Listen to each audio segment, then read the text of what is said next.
Wakey, wakey, rise and shine. Good morning and welcome to Ireland AM on Virgin Media 1. Oh, someone did have his coffee this morning. I had a lot of coffee. I'm going to crash in about 20 minutes. Yeah, that's it. You have to go for a nap. It is lovely to have you with us this morning. It's Tuesday, the 13th of August. Here's what we've got coming up on today's show. Yes, tens of thousands of people attended a homecoming reception for Team Ireland in Dublin yesterday following the return from the Paris Olympics, and we're going to have more on this and the rest of today's top stories for you. Yes, we're also going to be talking about the ever-changing situation in Ukraine and Russia. That's coming up at 7:35 this morning. And we were talking about this on the show yesterday, and now we've got the expert opinion. Psychotherapist Coleman Noctor tells us whether our teenagers' mental health would improve if we were to see an end to single-sex schools. So many people got in touch yesterday, so we'd love to hear from you again today. We've got loads of messages to get through, but if you've got questions in relation to this for Coleman, let us know. It's 0896 111 111. He is not in studio. He has made his way to the outside world.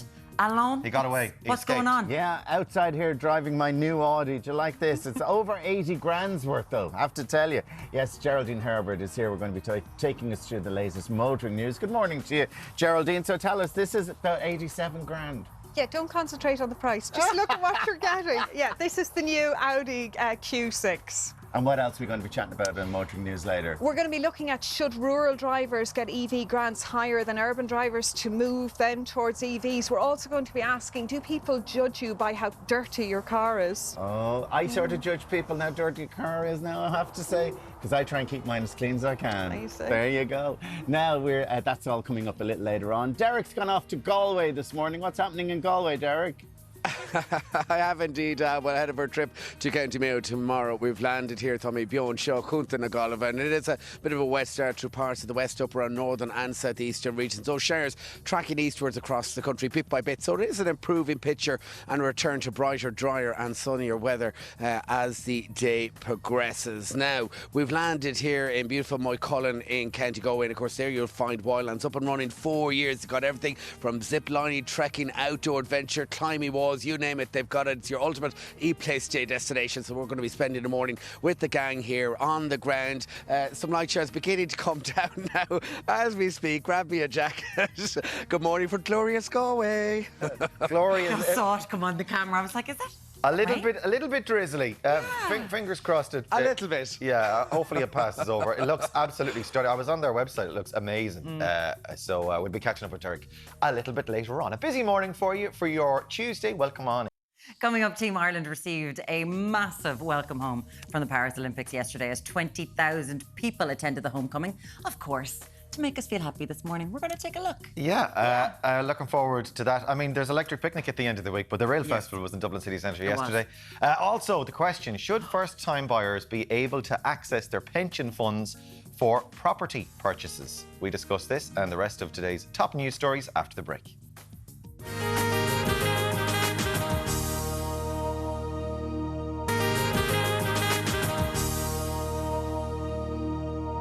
Welcome back. It's that time of the morning where we take a look at the papers. We'll start with the Irish Independent. The headline there, rural drivers should get bigger grants to make switch to EVs. Former Fine Gael Environment Minister Richard Bruton said the government needs to double down on electrification as new figures reveal a major divide in the sale of new EVs between Dublin and the rest of the country. The mayor goes with girlfriend killer shot by cops. An Irishman was killed by police in Malta yesterday during a standoff. Edward Johnson, who was 50, allegedly told the police he had murdered ex Nicole Gershie. The son goes with knife killer shot. An Irishman gunned down by cops in Malta following the murder of his ex had harassed the victim before she died, according to her family. The Daily Mail also reads, Irishman shot dead by police in Malta. The Star is also with that story saying stab Irishman shot dead. Now, on a different note, the front page of the Irish Times leads with, even the statues punch the air as crowds welcome home Olympic heroes. When the athletes looked out across the crowd, even the statues were punching the air, it says. Well, such was the level of excitement and celebration in the streets of Dublin City Centre yesterday. Miriam Lord writing there about Jim Larkin, I think. And to be fair, he was punching the air. The Herald goes with, inspired. Kelly Harrington cried tears of joy as she returned to thousands of adoring fans in her home place of North Inner City, Dublin. And finally, the Examiner this morning leads with rapturous welcome for Olympic heroes.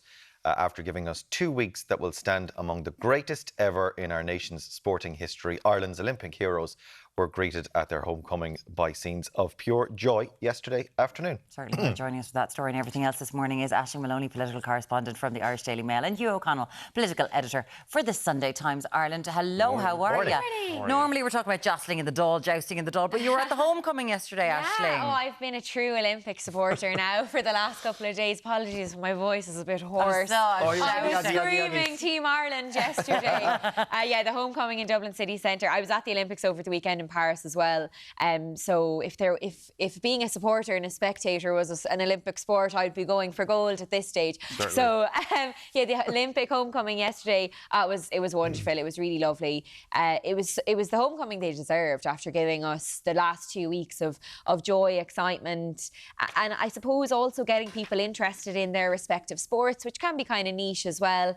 And look, I suppose we had the biggest ever Irish team that went to the Olympics. We had our largest ever haul of medals, but we also had many people who had like top 10 finishes. Yeah. We had fourth place finishes. We had people who were just so close, and I think it really underlines that we have great potential in this country for sporting heroes, even more so than what was showed in this Olympics.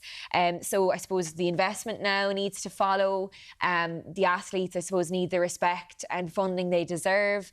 And I suppose maybe we need to realise that, you know, we can punch above our weight, or we can punch just as highly as any other country, you know, regardless of how many people we have, or, you know, what we perceive our abilities to be. It's all up to the individuals. I mean, a lot of them are very normal people. And I think that's what they kind of resonated with the crowd, talking about Thomas Barr in particular, was talking about, you know, we feel like Ireland's a small country, everybody knows everybody, and you kind of feel like you know these people. Yeah. So, yeah, it was wonderful to see them all up there. I saw a good few of them now in Team Ireland House, and O'Sullivan's by the Mill, beside the Moulin Rouge on Saturday night as well, celebrating their victories. Just another few years. Yeah, they deserve it. So, but I mean, like, Paul O'Donovan's already gone back to work down in CUH. So these are normal people. These are ordinary people who are achieving the top in their sport. And I suppose as well, it probably underlines that we probably need to do more to support people to do it full time, so that we can have this glory every 4 years. And the years in between, with European Championships, with World Championships. I think it was a rip-roaring success, although I do think the homecoming itself could have been organised a little bit better. A lot of things are Dublin-centric. I kind of wish it was... they did a national tour. Almost. Yeah, national tour. Yeah, like bring the Sam Maguire around. Yeah, exactly. I'm sure they will, like when Charlie and them go back to Tipperary and in Cork and everything. Yeah, I think what's great is when I was growing up, there was only a handful of athletes who were household names. Sonia O'Sullivan, Derval O'Rourke, maybe these kind of people on the track. Michelle Smith, although maybe won't talk about her so much because of what happened subsequent. Still an Olympian, those gold medals still stand. But now we have so many household names. Rashida, Charlie Mosley, Sophie Becker. And those are the people that didn't even win medals, but they did incredible to get where they got on the track. And then obviously our gold medalists, Rhys McClenaghan, Daniel Whiffen. And these are young people who are on their way to even more glory in LA, hopefully. So I think that's great, and there's so many role models for young kids growing up now. Yeah, when you consider there was it's very easy to focus on the 7 medals, but there was like 133 athletes. Yeah. And all of them being celebrated. Hugh, what is the expectation then in terms of actually stepping up and funding them? Well, I mean, I think the expectation of the public will be that there'll be a lot more money poured into high-performance sports over the next few years in advance of LA. I think I saw a figure of about 500 million being thrown out over the next four years. So that's just over 100 million a year, potentially. And to RTE levels. Yeah, exactly, yeah. But I mean, if it generates, I guess, the sort of, it's a sort of a perfect circle in terms of you put this money in, it delivers better performances at games, but it also encourages more people to get into sport, healthier lifestyles as a result of all that kind of thing. So there's a real quid pro quo, the saving that could be made for the health service, for example, by reducing levels of childhood obesity. Yeah. All of these things. The community games and things like that are so important. And the thing was that this was all Ireland, people like Mona, all over the place. Games. They did. 100% community games were so amazing. We all had such a good time with them. But again, Rhys, he moved back home. He didn't stay in Sport Ireland. So it is about all Ireland doing all this. It was wonderful to see. We needed it. The sun was shining. It was absolutely fantastic. Glorious. So huge congratulations to everyone. A worse story now, unfortunately, that we were looking at that was unfolding yesterday. Conor Gallagher is writing about it in the Irish Times there, Hugh. This is an Irish Irishman was shot dead after attacking his ex-girlfriend. Yeah, this is Edward Johnson, 50, from Dublin, who's believed to have killed Nicolette Jersey with a knife in an apartment in Berkirkira, a city in the east of Malta's main island. And then he was later shot by police outside a Hilton Hotel in nearby St Julian's, about 6 kilometres away. So this individual, Edward Johnson, has a history, it seems, of confrontations with police. Yesterday, there was one in Liverpool, there was one in Glasgow several years ago. Liverpool went to go back to 2012. Yes, that's right, yeah. And he did serve a prison sentence I think in Scotland for 28 months, but he rebuilt his life subsequent to that. It appears, and he'd set up in Malta, he had various social media channels. He seemed to be someone who was offering tips on the stock market, had a large social media following. Got into a relationship with this woman, Nicolette. It ended badly, I think. She's understood to have told police about what happened, but wasn't necessarily concerned about her welfare. And then this tragic incident unfolded on Sunday. Yeah. So it's awful. And I was really struck by the President of the European Parliament, Roberta Metsola, putting out a statement today, yesterday rather, just basically, saying that this is yet another case of a woman killed by a man that she knew, and that there needs to be more done to tackle this. So I guess it shows that this problem is, we talk a lot about this problem in Ireland now, but it's global. It's global. It's everywhere. It is absolutely everywhere. And of course, our thoughts are with their family and everyone who's involved in this horrendous case. I'm sure more will come out. We're going to move on to a completely different sort of a story now. And this has got to do with first-time buyers accessing pension funds. Actually, an awful lot of first-time buyers don't have a pension fund, but anyway, let's... Well, yeah, I suppose you're kind of talking about a selection of a selection of people, this is a survey of 160 brokers who feel that half are in favour of struggling buyers being allowed to access any pension funds they have in order to get a foothold in the property market. The research was by the independent trustee company, and it found that limited access to pension funds could help getting your foot on the housing ladder. But I suppose, just to kind of say that, the brokers would possibly say that they want more people to be able to access funds to purchase properties. I suppose realistically, I think everyone, I check out my pension fund very periodically, maybe once a year, maybe once every 18 months, and I go, God, I'd love that money now, maybe to buy a car or go on a nice holiday. But that's not the point. The point is that it stays there. And also we're going to have, if you're talking about this generation, maybe of the locked out of the market, when that generation is in their pension age, we're going to have a real problem with the amount of pensioners we have versus the amount of working people. So you'd want those pensioners to be the most self-sufficient, the most self-provided for in their pension. And also, I suppose the converse argument to this is, can we not just have reasonably priced houses that you can afford, that you can save for when you're renting in an affordable place? This is another solution to the bigger problem, or another proposed solution to the bigger problem, which is affordability and the lack thereof. So this is a nice idea, but people might necessarily want to raid their pension fund, and even if they did, there might not be a lot of money there.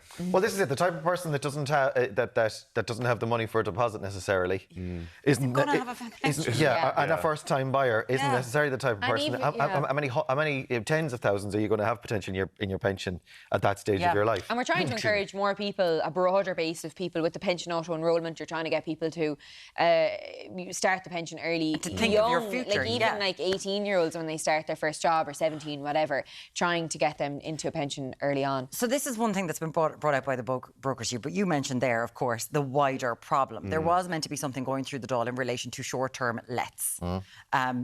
That could be, there's 20,000 things up on a short-term letting website that would be good for people to live in those places. They're meant to be tackling this. Is anything happening there? Yeah, look, they're trying to tackle the issue of affordability by delivering more housing and more housing being built. And more housing is being built year on year, but it's not really at the level that it needs to be at to make it more affordable, because you're still talking about affordability being in the range of anything, over 350, 400,000 euro, and in Dublin even more than that. So that's not really tackling an issue for an awful lot of people who are already paying exorbitant rents, for example, £2,000 a month in Dublin. On the subject of short-term rentals,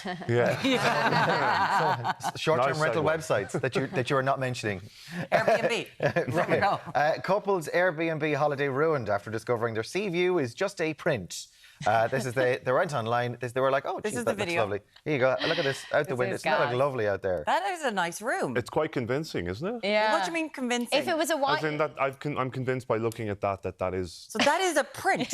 No, I know, but that it's not a print. That was my first time seeing it. Walk out onto the beach. Jeez, that's lovely. I will book that lovely. But you know the way when you do look at Airbnbs, they always shoot them with like wide angle lenses, so you think the room is so much bigger. And like if you took that from far away with a wide angle lens, you probably would be like, oh, lovely. I mean, though, I'm sure they looked at the map and saw that it wasn't on the beach. So hold on though, because it was in the island of Sylt in Germany, so it is a beach island. But it turns out they were in a basement. That this was in a basement, and they just put this outside to make that is amazing. I would totally fall for that. I would like, absolutely fall for You could even turn the lights on behind it. Yeah. To make it look like daylight. Wow. All it takes is one good photo on a listing for me to go, oh, that's perfect. Lovely. I don't even need to click on any further. I mean, you could still get the Instagram pic with that fake thing in the background. That's it. And that's all. Just send I'm sure they your left friends the are room. jealous. I'm sure they left the room. Have you ever been duped on holiday? Have you arrived to a place and it's meant to be this gorgeous, glorious place, and the next thing they're still in the middle of construction and there's cats and rats running around the place? Disappointments are always like, what are these kids doing here? It turns out they're mine.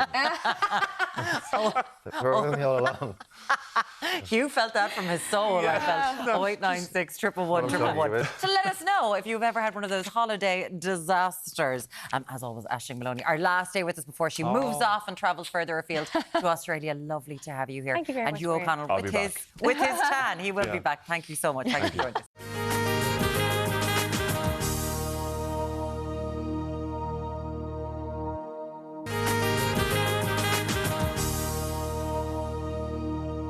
Welcome back, and now we're moving to Ukraine, and in what is Ukraine's first cross-border operation since the war, since Russia invaded them, began 900 days ago. They're now 30 kilometres inside in Russian territory. This is a pretty significant development over the last couple of days. And joining us live from Brussels to discuss the latest updates, as well as the reaction from within the EU headquarters, is Professor of Politics in DCU, Donncha O'Bacon. Donncha, thanks so much for joining us this morning. Lovely to have you this morning. The Ukrainian troops, well, as we just said, 30 kilometres now inside Russia's Kursk region. And we're 3 years in nearly here, 900 days into this conflict. And I suppose there had been a certain amount of fatigue internationally with regard to people's interest, and we just resigned ourselves to nothing ever changing. And now there's a significant development in that Ukrainian forces are well inside Russia now. Yes, I mean, you put it very well there. 900 days, it's, a week is a long time in politics. 900 days is excruciatingly long. It's a lifetime, really, when you're at war. And Ukraine, from the very beginning, has had a weak hand, but played it very well. I mean, Russia has more men, it has more resources, it has more hardware, it has a huge military-industrial complex. And Ukraine has realized from the beginning that if they simply try to have a symmetric war, fighting one for one against Russia, Russia would eventually win in any war of attrition. So it's always had to be innovative. It's always had to play that weak hand well. And this is another example of, Ukraine surprising us, surprising everybody, surprising even perhaps themselves, certainly surprising their allies and surprising Vladimir Putin. They're now a week into this invasion of Russia. They have captured, according to their own top commander, 1,000 square kilometres. That's larger than County Dublin, and they've done it in a week, which tells you, again, what little resistance they're meeting in Russia. But where do we go from here, Donncha? Because obviously Putin, and we know what sort of a man that he is going to have a response militarily. He will. He hasn't directly addressed the Russian people. He's tried to downplay this, which is interesting in itself, because you remember all the nuclear saber rattling before. What would happen if, Ukraine did this, or if they acquired Western technology or whatnot? And here we have, as I said, the first invasion of Russia since World War II, and a huge chunk taken out of the Kursk region. And Vladimir Putin still hasn't addressed his people directly. He's trying to portray this, in his own words, as a provocation, and that he's engaged in counter-terrorism, not that this is an invasion by a country with whom he's at war. And that, of course, has been his position from the start. I mean, he doesn't even call the war with Ukraine a war. He describes it as a special military operation to this day. the Ukrainian President Volodymyr Zelensky, Ukraine didn't acknowledge this initially. They were staying pretty quiet on it. It took them a few days to come out and say, yes, this was us, and these are our developments in terms of our movement into Russia. Why now? Why have they made this move now? And where does this leave them in terms of ongoing strategy, in terms of negotiating a way out of this? You're right. They were extremely tight-lipped. And again, this has been, I think, the biggest aspect of this, the big takeaway is how well they kept the intelligence away from everybody, even indeed their own troops, that this was going to happen. In terms of what they intend to do with it, their objectives aren't clear. They aren't even stated publicly. That's what they want. They want to keep Russia guessing. They want Russia to divert large numbers of troops from the Donbass region, where you have a kind of a stalemate of trench warfare almost. They want to get them to relocate those to this new theatre of war, which is, of course, a war of their choosing, a war which Ukraine is on the offensive. And in terms of why now, I mean, winter, even though it doesn't feel like it when you feel the temperatures throughout Europe, winter is on the horizon in this war, and winter is a very different theatre. And I think they're trying to create a situation where they will, not necessarily, some people have speculated that this is all about peace negotiations and they want to acquire a piece of territory to swap in peace negotiations. I don't think anything like that is going to happen. I think that they'll try and consolidate what they have to essentially use this as a way of keeping Russia guessing where next, because they have a large border between Russia and Ukraine. And if they don't know where next, they have to then keep troops throughout the Russian-Ukrainian borderland area. Donica, this is all done within a wider international stage, and we all know that there's going to be an election in America in November, and that one of the people that's going for that, who is very popular in the polls, is Donald Trump, who is very friendly towards Putin. So was this kind of done at this stage for Volodymyr Zelensky? Because we know what's coming down the track. We know Russia have no issue in interfering or tampering in elections around the world, and that support could be pulled, funding could be pulled from America for Ukraine. Yeah, I think that certainly it has had the effect of giving sustenance to those who are supporters of Ukraine abroad. Because as you know, in recent times, and this goes back to the fatigue that Ray was referring to, there has been difficulties in getting funding through Congress. There has been difficulty getting funding through the European Union. And this is a message from Ukraine that your money is not wasted, that we can actually turn the tide of this war, that we're not losing slowly. Actually, this is an attritional war. You have to play the long game. Putin is playing the long game as a dictatorship can. Democracies have to do that as well, irrespective of who's in charge in Washington, D.C., or indeed here in Brussels. Yeah, I suppose as well, it puts them back on the map. Like I was saying earlier at the top, we were sort of becoming resigned to this. And with all the coverage of everything that's going on in Gaza and the Middle East, excuse me, it puts them back on the map. You're in Brussels, roasting in Brussels by all accounts at the moment in the middle of August. What's the reaction like from the EU?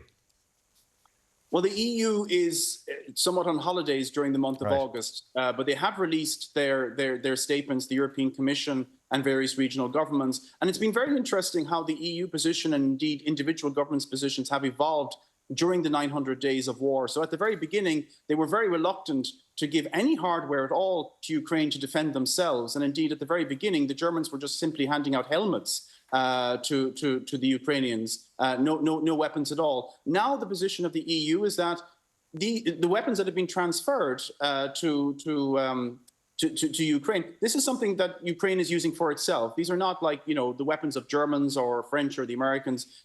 These are now Ukrainian weapons, and how they use those weapons is a matter for themselves. And of course, they have a right to repel the Russian aggression. That's been the EU position, and indeed the position of most EU governments from the very beginning. I'm sure we'll be talking to you again, Professor of Politics at DCU, live in Brussels. Donica O'Bachan, good morning. Thank you so much for joining us, Donica.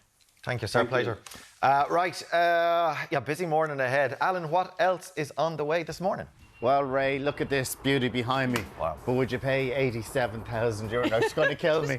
Would you pay 87,000 for her? Coming up, we're going to talk about driving test pass rates to dirty cars. We've got the latest, all things motoring, after the break.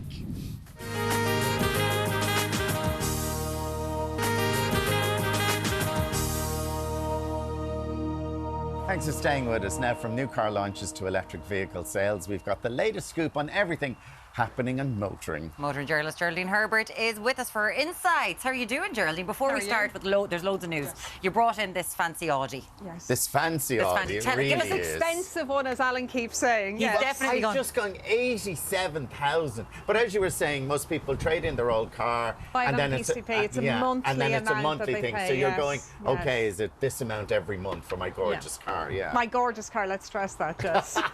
So it's got the introduction of the world's first active digital light signature. Yes, some beautiful lighting front and back. Right, this is the Q6. Now, Audi have lots and lots of models at the moment, so to make it easier, Q means it's an SUV, and when it's an even number, it means it's electric. So this slots between the Q4 and the Q8. This is the Q6. Okay, so they were always planning for this one to come down the track then, obviously. Yeah, so this was literally built from the ground up as an electric car. It's never envisaged as being a petrol or a diesel or whatever. It is an electric car. What's its range? Yeah, depends on the version you buy. You can buy, there's an entry level coming in October, which will have a range of about 520. You can go up to 635. Now, the really interesting thing about this is it has super fast charging. So if you can find a high-speed charger, and I do say if you can find one in Ireland, but if you can, you can put 255 kilometres on it in 10 minutes. 10 minutes. That, you go in, have your coffee, phenomenal. 10 minutes, and you'll get 250 kilometres. There's like 2 of those in the country. Is there only 2? There's more, and there are plans. 4? There are more than there's that. More. There's plans. 4. There's plans for more. But look, the fact that it can do that is very reassuring. So is this setting a standard for future electronic vehicles? Like, is it up there with one of the best? Yeah, I mean, for Audi, there's a few new things in it. They have like a fabulous new digital display, but they also have a passenger display, a passenger screen. So the passenger can stream, they can do all sorts of things, and you can't see it when you're driving, but you can hear it. You can hear it. So you're like driving you mad if you're listening to your radio and your passengers playing watching the game. Yeah. Like literally watching the Sunday game. It doesn't make sense. Well, maybe there's a way of turning that off. The fact that you can't see it is good. So it also has a voice assistant that is AI assisted, so it's meant to be even more clever. And there's some lovely touches in it. As I said, the lighting is absolutely gorgeous. Drives beautifully. It is big. There's loads of space. Yes, it is expensive, but look what you're getting. We're getting, honestly, and you said it's a lovely car, but it does feel like with everything that's happening in the world in relation to road traffic accidents and deaths, that we need to go back to basics, that there's too many distractions in a car. Isn't like put a TV display in there? Yeah, from 2026, you know the Euro NCAP, which awards stars for safety. They are not actually going to award a 5-star safety rating to any car without physical buttons for key things. So you cannot, we're moving away from the days where everything, like the glove compartment opens through a screen or your mirrors. So I think that's a good idea. Speaking about electric cars, we saw like the variation of electric cars. People in rural parts of the country are buying less. So then there was a thing in front of the Indo today. Should people in rural countries get a better incentive to buy electric cars? Okay, I'm going to say no. I'm going to say for 2 reasons. Number one, I think if you look at new car sales, you'll probably see that urban areas where there's more money buying new cars than rural areas. So I think that's all you're seeing. It's not necessarily an EV divide. I think it's a new versus used car divide more than anything. The second thing is the plan should be to sell more EVs, full stop. I think if we start tinkering with grants, it's not actually going to achieve anything. But the grants have come down. Why do they do that? If they're trying to get you to buy them, why reduce the grants? Yeah, the justification at the time was we're going to take away the grants or reduce the grants because we're going to put the money into the public charging infrastructure. They need to do both. They need to, exactly. I think that's the problem. Plus the messaging is wrong because people thought, oh, they've cut the grants. Does that mean they're not interested in selling EVs anymore? So there's huge issues around messaging, I think, as well. We'd love to hear from you at home. Richard Bruton is the one who said that they need to offer bigger grants to people in rural areas to drive EV cars. If you live in a rural area, what do you think? Would you buy an EV? 0896 111 111 to let us know. Drive testing rates are varying across the country. This is incredible. This is nuts. 36% pass rate in one centre and 68 in another. Yeah, there's no justification for this. I mean, the RSA have said it's to do with what kind of vehicles are tested, and there are some centres that test buses and trucks and they have higher pass rates. That would skew it slightly, but not as much as what we're looking at. The other thing as well, if they have said it's to do with how prepared the candidates are, but surely you get the mix of the ones who are unprepared and the ones who are prepared right across, everywhere. Yeah. But I suppose like in one town they can be bothered. Yeah, like everyone who can't be bothered. I'm not going to bother. But then, I suppose then, is it down to maybe the amount of people doing the tests? Like in certain statistically, though, the average should still be the same. Like if you get your car tested in an NCT, they are very strict about this. The rate should be replicated across the country. So the same car should pass in one centre that it does in the other. But that's not happening with driving tests. Now we're going to talk, lads. It's turned into winter outside here. It's actually just started lashing. This survey, I love this. Real quick, it shows half of Irish drivers judge dirty vehicles. How many times have you seen the back of something? Wash me. Yeah. Yeah. My favourite stat, though, from that is that 60% of people would find their date, a potential date, more attractive if they had a clean car. Yeah, there you go. You see, that's amazing. You know what? If I have a clean car, I just feel better. I feel better driving my car if it's nice and clean. It smells nice. Yeah. There we go. 85% of motorists agree with you. Yeah, listen, there you go. Your car washing habits, we'd love to hear from you, whether you go through a car wash or you do it yourself. You have a manky car with an El Banana skin there for a week. I'll say nothing. Geraldine Herbert, motoring editor for the Sunday Independent, thank you so much for joining us. Now, still to come this morning, do children do better in single-sex or mixed schools? We're discussing with psychotherapist Coleman Noctor. Plus, we've got portable skincare essentials to keep you feeling calm during festival season. We'll see you after the break.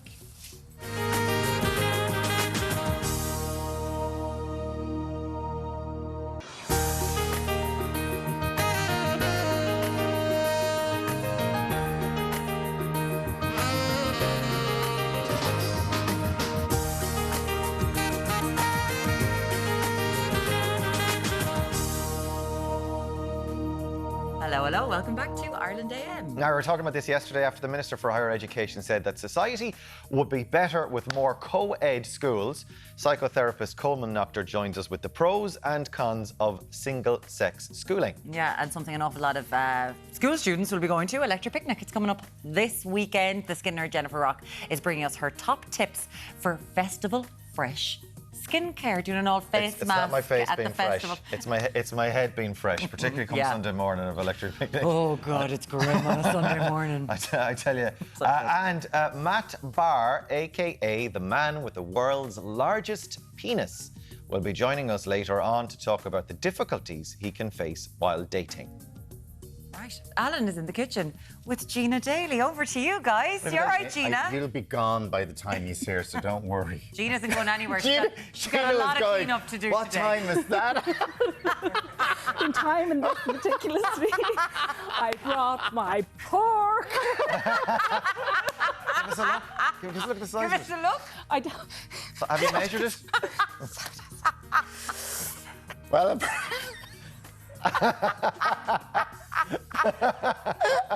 Get out the measuring tape.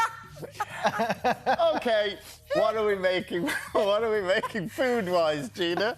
That was completely unintentional. I didn't know it was coming on today. My sister messaged me this morning. She's like, I hope you're not making pork. So we're doing barbecue pulled pork sliders. So pulled pork then. That's the show. That's the show. it. We're done. That's the fun we're having. So, let's go to Galway and find out what Deric's doing. Deric, how you getting on?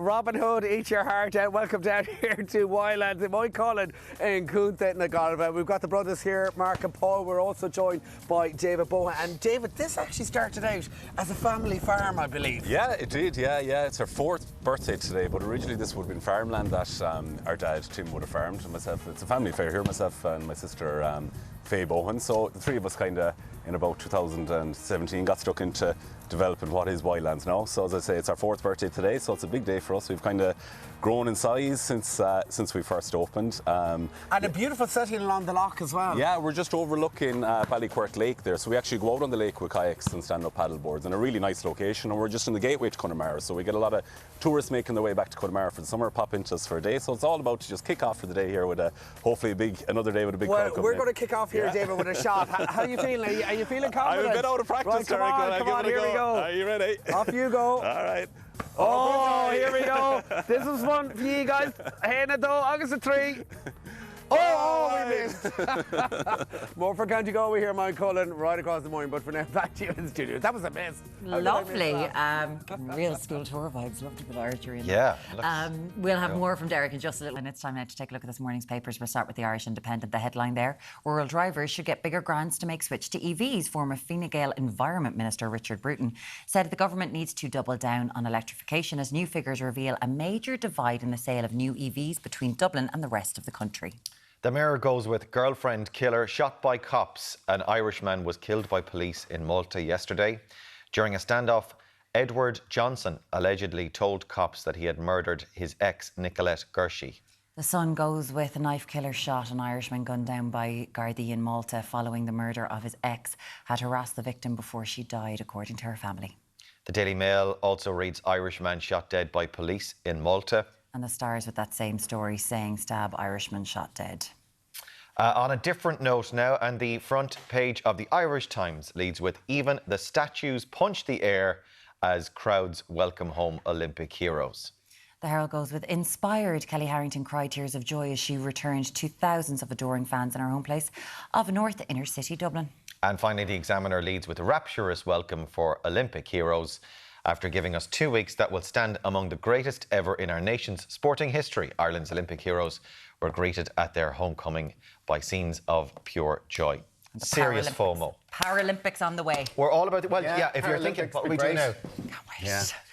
On lots of texts coming in. Thank you very much for sending in your texts. And on the back of that story on front of the Independent today about should rural drivers get bigger incentives for EUs or EVs, we have texts coming in. Literally can't buy an EV in rural Ireland.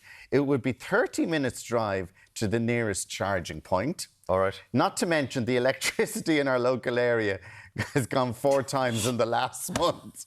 So can you imagine ringing your boss? Sorry, can't come to work. My car never charged. The electricity went off. It's about blackouts, like blackouts, obviously. But then 30 minutes to the nearest charging point. Well, you get texts in. So a place where we're in Kerry, you get texts all the time. It's going to be shut off from 9 until 5 today. Like the day before, you'll kind of get that because they're doing works on the area. And but like there's a coffee shop down the road, and they're just like, what? They'll have to have a generator. Oh, because the cuts happen so often. So that really? Well, there's your solution if you're concerned about your EV not being charged. Buy a diesel generator and have it in the driveway. Yeah, exactly. It's a practical solution. Totally works. Peter, rural drivers generally travel longer distance than urban dwellers, so higher grants won't matter as most electric cars won't do the required distances without recharging. Yeah, it's a practical thing, isn't it? Isn't that the thing, though, why, a lot of people, particularly in urban areas, will be like, we've got the car to do longer journeys up and down. Like if we're driving to Kerry, we'll use the petrol or the diesel. But then around Dublin or around Galway or around the city, we're able to use the electrical. The electric or the hybrid or whatever you have. Afford 2 cars. There was, of course. People, yeah. But we were talking about this survey about car washing in Ireland, and most people judge people who have dirty cars. Dirty cars. You do always have a clean car. I like to keep the car. Do you go into the car wash all the time? No, but I do it like randomly. Like you wouldn't wash your own car? No. I never do it. But I'd hoover my car. Do you know when you go into the station and you get the hoover thing? So I'd hoover. Yeah. We're just wondering what you do when you go to the car wash, when you're sitting waiting. What do you mean? What when do you're I do? in the car wash? What do you normally do? I sit there. There's men around me. I go to the one where the men clean it. Where the men. I don't go to the one where the machine cleans it. I go to the one where the men clean it. Of course he does. I was trying to get into what people do while the car wash is going on. Listen to the radio. They could be listening to you. 50% of Unlikely. People. Scroll social media. 20%. Make phone calls. 9%. Read a book. What? 4% of people. Sure, if you had a book, sure, why not? Which doesn't take that long, does it? You could be in there for 10 minutes. Sitting in the car wash. 4% of people. Chat with passengers. 4% of people read a book in the car wash. Just the people who have the book. What do you do when you're getting your car washed? Look at the men. Keep it clean. Look at the men. 089 111 Thank you so much for your text, for getting in touch, and we'll go through them for the rest of the morning for you again. 089 611 111. Now, after the break, we're going to be discussing about co-educational schools and whether they are the way forward. Yeah, psychotherapist Coleman Noctor joins us with his thoughts. We'll see you very shortly.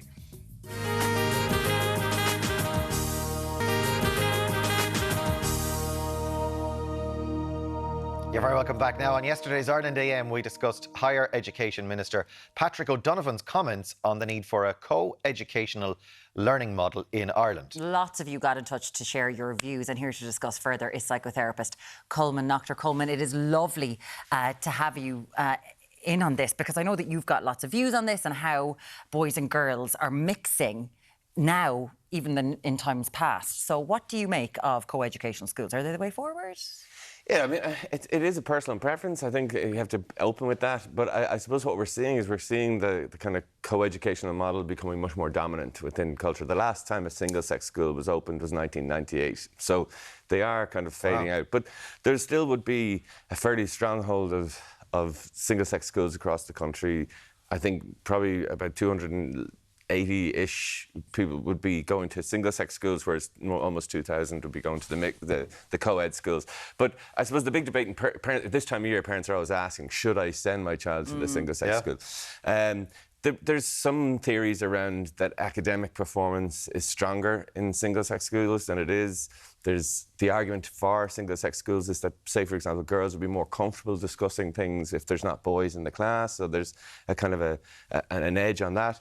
But in reality, the academic performance, most single-sex schools would be from socially advantaged areas. So the reason for the academic performance is far more likely to be a socioeconomic one than it is to be the fact that it's single-sex schools. And recent studies would suggest that if you take away the social disadvantage, there's no advantage to being in a single-sex schools. But the big plus is socialisation, integrated socialisation of teenagers. As you said, the idea that you would not see a girl or a boy until your freshers week in college is a little bit, that's not how the world works. We don't segregate gender in other areas of life, so why would we do it in school? And the argument for that is fairly compelling, that that is a far more healthier way. And when we see difficulties with misogyny and all these things coming through, there's a question of whether really gender integration is a much wiser move when it comes to the social and emotional development of teenagers. That's interesting. Yeah, well, even where we live,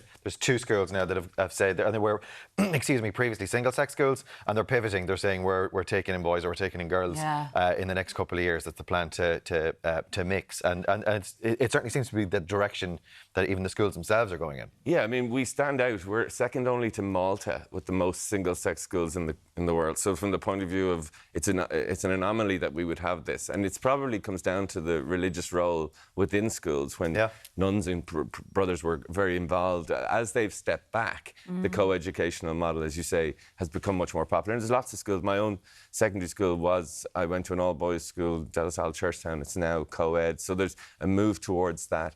And again, it's about probably seeing education beyond just the academic outcome, but that this is the education goes wider than that, and we need to be preparing children and teenagers for the real world. Because it is interesting, when you think about segregation in the time of Jim Crow in America, that was segregating on colour lines, and this is segregating on gender lines, whether you think gender is a construct or not. But can I ask you about this increasing sort of divide between boys and girls at a young age? Because it's something that South Korea are looking at an awful lot now, where boys and girls just aren't mixing anymore. And Patrick O'Donovan said himself that he thinks that bringing the genders together would be a good idea to decrease aggression and to tackle gender-based violence.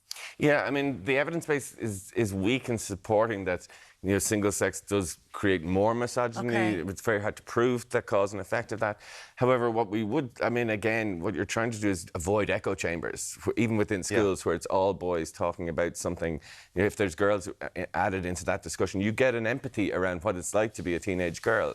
How do you get that if you are in an all-boys school? What it's like? So you are allowing a conversation to take place that probably otherwise wouldn't. But the other side of it is there's also, when we're seeing the first group of children who didn't play on the road, right? So these children are growing up through technology. And I've seen kids come to me and they can't ask anyone to their debs because they don't know any boys. They go to an all-girls school, they played camogie, they did ballet. They actually don't know any boys within their community because these are children who are not growing up on the road. And so from that point of view, we'd have to ask, is that a healthy outcome? It most likely isn't, Yeah, and okay. That's mad. Well, there is the notion then when you're talking about them not mixing, naturally not mixing. Do you know what I mean? No, I do get that. But the opportunities to mix, if you're living your life online, that you're actually not even physically mixing, like you're staying at home. Yeah. That it's compounding the situation. And the reality is, for teenagers, we don't have spaces for them to hang out. You know, so we drive them online in many ways, because if you see more than 2 or 3 teenagers, you're assuming there's some sort of antisocial behaviour going on. You know, all of their extracurricular activities are adult-led, so the youth club culture has kind of died out. So from the point of view of, if you play a female sport or an all-male sport and go to an all-boys school, there's every likelihood that you'd get to 18 or 19 years of age having girls on Snapchat, but actually never having conversations with them or having that kind of connection. Do you know what I mean? And we are seeing that. And the big issue here is how disconnected teenagers are becoming, because they don't have the opportunity. Boys at home, 13, 14-year-olds, too young to get a job, too old for camps. Those kids are sitting on Fortnite not knowing, having anything to do or anywhere to go.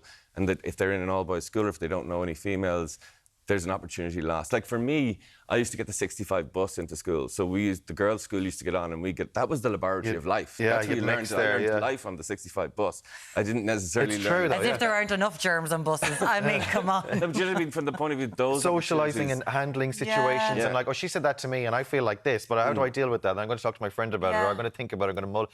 It's all these social interactions, these social experiences that stay with you for the rest of your life. I still have bus memories as well. And you'd learn far more in the bus than you would in a sex ed class in school as well. You know, it might not be the most reliable information, but from the point of view of those opportunities, children are dropped to school, they're collected. You know, so the capacity for us to gather as teenagers is less, and that's why the reason why segregated environments are. Yeah, I was going to say it's so interesting that 2-year gap, that 13-14 gap, because. You know, at 15, 16, when they're old enough to get a job or whatever, you've formed habits over that 24 months, the 2.5 years, that like you've gotten into your own, I suppose, vortex then of online or Fortnite or whatever, the roadblocks. I know that's the younger generation again, but like the community that you're a part of by then, it's like it's a missed opportunity. Yeah. And it's also important to throw in, these had a pandemic pause, yes, you know, so and already a developmental step around. A lot of these kids were kind of play date kids, and then they went to being teenagers. So adults kind of orchestrated their social lives, and now that they're 15 or 16, they can't ask adults to do that. But they don't have the skills to orchestrate it themselves. Do you know what I mean? So they've really kind of hit a missed gap in that sense. We'd love to hear from you on this, 0896 111 111, as what you think and what you do, because I suppose at the end of the day, parents are always just thinking about the education and what comes next and how good is your leaving cert going to be. But again... Can I make one final point? There was a recent study done, and it seems that the argument for single-sex schools comes from staff, parents and school management. Even the students in the single-sex schools all wanted it to be co-ed, you know, the high majority. So the voice of the student isn't really listened to. So when we talk about single-sex schools, whose agenda is it? It seems the higher up the chain, the more in support of single-sex schools there would be. That's a huge thing, though, as well. Mammy and Daddy are very often, no, they're going to go to the same school that I went to. Did. Do you know what I mean? Sure, I turned out grand. And why do you think there would be an agenda there for management to keep it single-sex? Well, I think there's legacy issues. Do what you know. You know, and again, you know, if you are in an affluent area in a single-sex school, you're mixing with the right people. There's a lot of that sort of strategic view of seeing education as a step towards your adulthood and giving you as many advantages as possible. Okay. Yeah, going to the right school. Alfie Cohn's an educationalist. He said if you're looking at the quality of an educational intervention, he said look at the size of the houses around the schools. That's the most reliable indicator of outcome. And it is. It comes down to social advantage, grinds, all these sorts of things. If you are in a position of privilege where you can offer that, the outcome for your child is going to be much stronger. But it doesn't do much to level the playing field. Yeah, it's very interesting because it's not always like, isn't the school on the top of the table a school in Limerick, like Lord Helcolasta, I think, when it comes to when they academically do that, and that would be a school with all different backgrounds. Yeah. Like it wouldn't be considered an affluent school at all. Right. It's just that it's done through Irish. Okay, and again, it's interesting. There's an advantage in that too. There is an advantage. You just couldn't resist, could you? My God, you had just to get Limerick in. Oh my God, I didn't go there. It's like the best school in Ireland is Limerick. Yeah. Just can't resist that. Well done, Lord Help. Fair play to you. It is fascinating. Yeah, it really is. The other final thing is, like, when you're talking about not just educationally, but education on things like consent or experiences of women. It's very hard to have a conversation to a room of 30 boys. Right, lads, settle down for a second. I'm going to teach you about consent. Yeah. You're not. Where when there's girls in the room, talk to the people who were involved. Yeah, in it everyone's all in the mix together. It's a whole wider education there. Yeah, and the argument is you either have comfort because you're all in the the one gender, and so it's easier to do that, or you have a lived experience where you can hear a teenage girl's experience of becoming a teenager versus a teenage boy's. For me, I think we learn through stories much more than we learn through facts. So if I heard someone else's struggle of what it's like to be a teenage girl and I was a teenage boy, I'd learn more from that than a teacher presenting me with the numbers. This is it, yeah. So interesting. 0896 111 111, always full of knowledge. Thank you so much, as always, Coleman Doctor. Cheers. Thank you so much.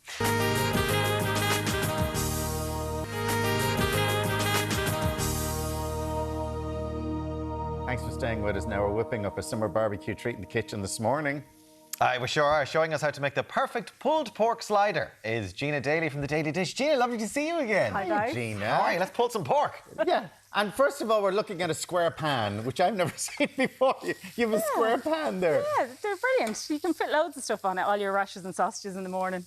That's very handy. There's loads of area, loads of real estate. Just because the ring is round doesn't mean that square. The pan the pan all heats up all around it. Yeah, the whole lot. So this one has like hex-clad technology in it, so it works really well. But anyway, first of all, what I'm doing is obviously I'm making pulled pork sliders. So we're going to start with a joint or a fillet of pork. And what I'm going to do first, what I've done is I've seared it on the pan. So that's just going to give it nice browning. There's nice flavour in the browning. I'm not going to season this because I'm going to use a nice sauce which is going to absorb into the pork. Okay. And that's quite cheap, isn't it? It's about €6 for that whole thing. Probably less. You get one for I think that was about $4.50 for this one. Yeah. So you just sear it. It doesn't have to cook all the way through. It's going to do that in the oven.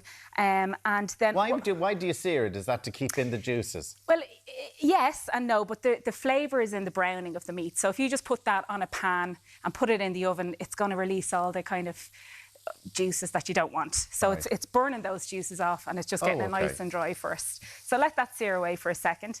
And then what we're going to do, so you can do this two ways. You can cook it in your slow cooker, or you can do it in the oven if you don't have a slow cooker. So a slow cooker is 4 hours on high, 8 hours on low, and that's going to make it really nice and pulled apart. Or if you're doing it in the oven, you're going to do it on a low heat, so about 150, 160 degrees for anywhere between 4 to 6 hours. So you're going to check it. Same amount of time then? It's same amount of time, but you're using more energy with your oven because you're filling the whole space. The slow cooker is really energy efficient, so it's a good way of cooking. And you're not putting it in dry, you've got some... so I'm going to make a really nice homemade barbecue sauce. Okay. So in here I have my wet ingredients, which is water, mustard, ketchup, Worcester sauce, and it's going to go into a pan. So we're just going to heat that up for a second. And the reason I'm heating it through is because I'm using sugar in it, so I want the sugar to break down. I don't want it to stay. Okay. So my dry ingredients is brown sugar, so 3 tablespoons of brown sugar. It's going to give it a nice sweetness. Smoked paprika, which is going to give it that barbecue smoky taste. And then I have some garlic powder and some chilli flakes. Oh, lovely. In there. And then you're just going to give that a couple of seconds, a couple of minutes, until it kind of comes to a little bit of a simmer. And that's going to... Is that poured all over it then? So you're going to put the pork into a baking tray, and then you're going to pour this all over the top. Oh. Now, the colour of it is going to look a bit light, but when it cooks over time, it's going to get darker. And low and slow, Gina. Low and slow. So... all you do then... Would you have to keep checking on it, or do you just put it on so low and just forget about it for 4 hours? Well, I mean, I would check on it because sometimes ovens vary and the house goes on fire. Place goes to bits. I'd say a lot of people though are using the slow cooker, in which case slow cooker is a no-brainer. Yeah, and my slow cooker has a timer, so it counts down, so it'll turn itself off if you're out at work. So yeah. Would you leave your slow cooker on all day if you're out? Yeah. Because it will turn itself off. That's the point. I know, but it's the point. I'd be terrified that something would go wrong and it could go on fire or something. It's only a really light element, so there's no flame or anything in it. Yeah. So you would use a better dish than this, and then what you're going to do is just pour the barbecue sauce. Are you saying that's not a great dish? That's not deep enough, is it? Didn't go in deep enough. Go in deep and low. Yeah, here we go. Okay. So yeah, you can use a high-sided one or a low one, just whatever you have. I used all my pans this morning, so I had nothing else left. There you go. So there you go. That'll do. And then you're going to cover it with tin foil or paper. Parchment paper. Parchment paper, and then you're going to pop it in the oven. So for about 4, like, how do you know then when it's really done? Like, you're so you're just going to check it. You're going to fork check it. So what I usually do is stick a fork in it. If it pulls apart, it's perfect. It's done. Yeah, and like if you take it out and you find it's not done enough, just stick it in for another few minutes. So I'll show you now. There's no real overdoing it though. Like as long as it's low, you know, you could. It's not like you overdo it by half an hour or whatever. It's just because it just gets more. So this is how it's going to turn out. Oh, look at that! So you see the nice colouring on it. The sauce looks sensational, so, Tina. Yeah, a nice way to shred up. Just a whisk, rather than your 2 forks. I'm going to whisk the life out of it. So yeah, that just breaks up, and then mix all the sauce in. And if you have extra, you can pour it in. And if you don't want the effort of making a barbecue sauce, just buy one in a bottle and pour it onto it.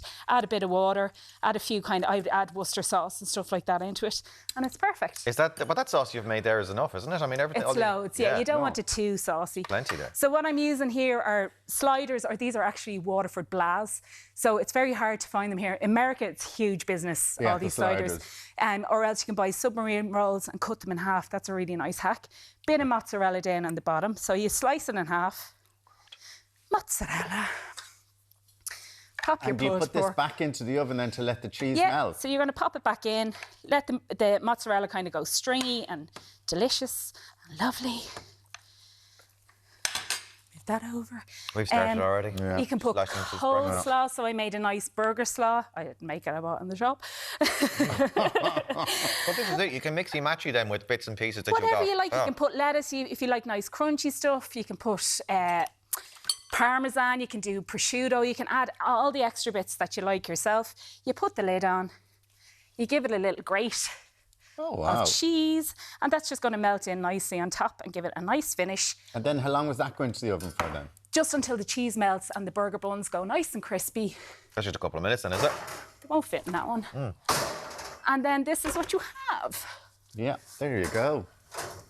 And we have them here in front of us, and they're absolutely delicious. Look at that. Pulled pork sliders. And these are lovely for the kids. They're lovely for the whole family. If you have a big party, just slice them up with a pizza cutter. And I'll show you one here. And it's done. Nice we're having them here. They're absolutely delicious. Rice lighting up around. Lovely for the kids, even lovelier for the crew. Yeah, they're all going to say, yay, thanks, Gina. I made loads because I know they always like them. And look at that. There's loads there, right? We'll be letting our lugs back in a few minutes.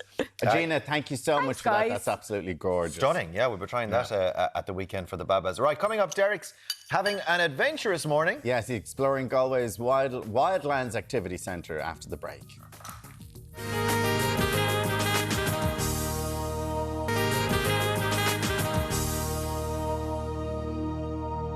Now, Deric has been coming live from Moycullen in County Galway all morning. He's trying his hand at some indoor exploring? Indoor exploring, my favourite kind of exploring. I'm not going outside, not in that room anyway. What's in that room? Hello, so let's go live to Moycullen. Deric, how are you getting on, sir? Yes, good morning, guys. I kind of feel like Dora the Explorer down here this morning. Welcome down here to Wildlands. We're in the heart of Moycullen here, just outside Galway. Tommy Bjorn show.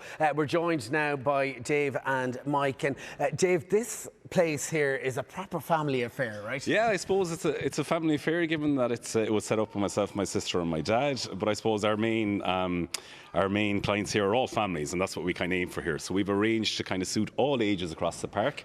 Our outdoor activities include zip lines, we have mini jeeps for the kids, archery, we've a nets course we added recently. Then inside what you see here behind you, we have our cloud climb for the younger kids. We have a ninja course. We might put you to a little bit of work on that, Deric, in a few minutes. We have our fun walls, and then we offer, I suppose, you can come and you can stay the night in Wildlands now. We added cabins last year, so we have 14 cabins where you can stay overnight now at Wildlands. We have a beautiful restaurant in the Olive Tree Kitchen where we do everything from scratch. We make our own pizzas. Really nice team in there as well. And as I say, we're in the local area. We're from the local area, and they're a massive part of our business here. A lot of our staff come from the local area, so it's a family fair set in Moycullen. Dave, what I love about this place is that, in fact, you used to have a farm here. So this was the local family farm. Yeah, so this going back years ago, our father would have farmed this land, Tim. He'd be well known in the area, so he would have kept cattle and sheep here. And I suppose an idea kind of grew between the three of us, myself, Faye and Dad, where we saw an opportunity, given the location, we're on the heartland, or the way to Connemara. and we thought there was a market opportunity here for something like this in the west of Ireland. So we got to work, we put our heads together, the three of us, and we went about planning Wildlands. And we started in 2017 building the park, and we got there in 2020. We've opened small and we've grown since to what it is today. Has it been hard as a small business to diversify from the family farm into something like this? Yeah, probably, I suppose. We've a little bit of background in hospitality ourselves. My sister Faye, she's a legal background. Dad has a building background, so it's a good mix. We were able to kind of put our expertise and join it up together. So it was challenging. We opened during COVID when it was a kind of very difficult time to be in business, but as I say, we got massive support locally. We got really, everyone kind of got behind us, and it's grown. So year on year, we've been adding since we opened the park. Every penny we take in and make, we've put it back into the park with different activities we've added, such as the nets course recently, the cabins, as I mentioned, and we've just recently opened a little shop. So when you come to Wildlands, we have a nice little retail area where you can get some Wildlands merchandise, and one really nice product in there. We have a little teddy bake, Be My Bear, it's called, an eco teddy bear, so you can bring your kids in, stuff the teddy bear, and it's really good. Pick a little heart to name, and you get a little birth and the kids love that. You mentioned Dad earlier on, and he's still heavily involved in the setup here. Yeah, absolutely. Myself and Faye are on the ground daily. You'll be talking to Mike in a minute. Mike is our general manager in the park. So we're all very hands-on. We love interacting with the staff. We really love getting feedback from the customers here. So it's a big part of our business here to make sure that guests on park are happy. It's our biggest thing for all the staff here, and you'll see it with the staff we have. They're really, really engaged with customers. Young staff that are really friendly, you know. All right, we'll come back to you in a little bit because we're going to pop over here to Mike. And Mike, we were talking about the local economy. How important is something like this to Moycullen here in Galway? Yeah, really important. We've 125 employees now. We've added 25 this summer, just in the last couple of months. So 125 employees coming from the local area, probably from as far as the city and around Moycullen. We use all of local trades, so local builders, builder providers, painters, carpenters. We've a fantastic bespoke built indoor playground called Ballybeog, and that's handcrafted, a miniaturized play village. So really for the local economy, it's about utilising the people in the area, not just from a staff perspective, but the suppliers as well. And Mike, not only that, but you've won a number of awards, both nationally and internationally. Yeah, look, we're getting good recognition, I suppose, over the last couple of years, especially kind of post-COVID. So recently we were on the top 50 places to stay in Ireland. We've got real good awards from TripAdvisor. We're really highly rated on Google. And I suppose that shows just David's what he was saying there about feedback from the customer and the guest is really important to us, and we're just trying our best now to improve the... Have you tried any of this stuff yourself? Most of it I've tried now, but I'm going to leave it today to you and David to give this ninja course a go. All right, well, speaking of the ninja course, we're going to pass the mic over to Dave. So what have we got here this morning? Yeah, I suppose, Deric, we know you like a challenge. I do. I love a challenge. You did so well on Hell Week. We thought we'd test you out on our ninja course here. Mark and Paul are going to go ahead of you. Okay. So take it away. Your first one here. You have to make your way across. You're jumping from platform to platform to get as far as the lads over there. So okay, right. Off you go there. Right. Again, at the August 3. Here we go. Good start. Well done, Deric. It's coming through. There we go. Up on the net, you're catching up. Very nice. Right, yeah, keep her going. Catching up. Yeah. Well done, Deric. You're almost there. Box the bags. Nice, yeah. Cross the bags. There we go. These are a tricky one, yeah. You're holding on for dear life, Deric. Well done. And you're cross. And all the way back. Yeah, and all the way back. Nice. Well done, Deric. I'm coming through here. He's getting there. We could see Deric in the Olympics yet in LA. LA 2028, here we go. They're only 4 years away, Deric, if you keep practicing. Really nice. Almost there. Nearly there. This is hard. Well done, Deric. Nearly there. You're at the finish line. Oh, we have a faller. There we go. You're over. Well done, Deric. Well done. Where can people find out more online? So if you go onto our website, wildlands.ie, you can see all our activities and you can book away there. All right. I'm going to take a break here. Back to you, studio. It's good. I'm wrecked. I think going to the Olympics in LA, he could be our breakdancing contestant. Do you know what? Get him in there. Certainly take on the Australians. Come on, give Deric a go. Keep it for Deric. He'd be so good. He'd be so good at it. Poor old Deric. Now, well done, Deric. Thank you so much for that. Now, still to come in Ireland AM, we're getting ready for autumn weather on the catwalk, are we? Autumn weather. Oh, very autumny out there. It certainly isn't my colour at the moment. Anyway, this morning, yeah. That's on the way. We've also got tips and tricks for keeping your skin in tip-top shape while at a festival. And we're also going to be speaking, this is anatomical, by the way, the man with the world's biggest penis. He's going to talk to us about the perceived benefits and real-life difficulties of his condition. We will see you back here after the break.